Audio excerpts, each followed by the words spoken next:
د هلمند یوه شمالي ولسوالي نوزاد دلته یو وخت آباد کلی و خو اوس سختو وچکالیو د دې سیمې څخه سمسورتیا اخیستې او اوس یوازې تش تور کورونه پاته دي.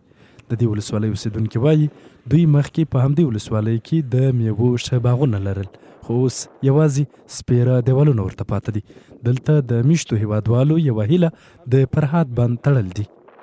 یعنې هغه سیمې چې یو وخت کې داسې یو انارو شفتالو و شلیر و یا انځر درلودله چې په نړیوال بازار کې بازار درلودی هغه اوس په سپیرو ډاګو بدل سوي دي او باغونه یې په کنډوالو بدل دي.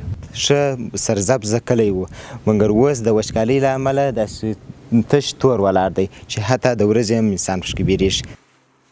اختر محمد بیا د نوزاد ولسوالۍ په بازار کې یو تن هټیوال دی.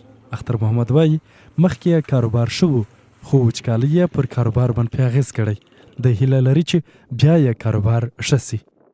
دلته مو سودای پر نیست حال باندې ولاړ دي یعنې سوداوي نشته کورونه و کنډوالي و دغه مې تورې ولاړې دي چې یعنې د اوبو نه نشتوالي د لاسه نو داسې مشکلاتونه لرو وروره نو دغه اسلامي امارت څخه موږ دغه غوښتنه لرو چې موږ ته د اوبو زمینه برابره کړي.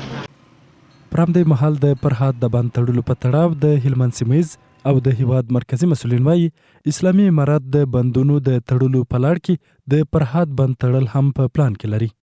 اسلامي امارات خپل د اقتصاد سره برابر پرمختګ کوي چې څونه اقتصاد پرمخ ځي ان شاء الله د ټولو چکبندو سړکانو ولو کلنو کار وکړي که خدای کوي نو ان شاء الله د مرکزی حکومت له خوا څخه هم ډاډ ورکول شوی دی د بودیجې او د امکاناتو په پیدا کولو سره به ان شاء الله پر دې باندې عملی کار پیل شي او دا پروژه چې ده هغه به تطبیق شي.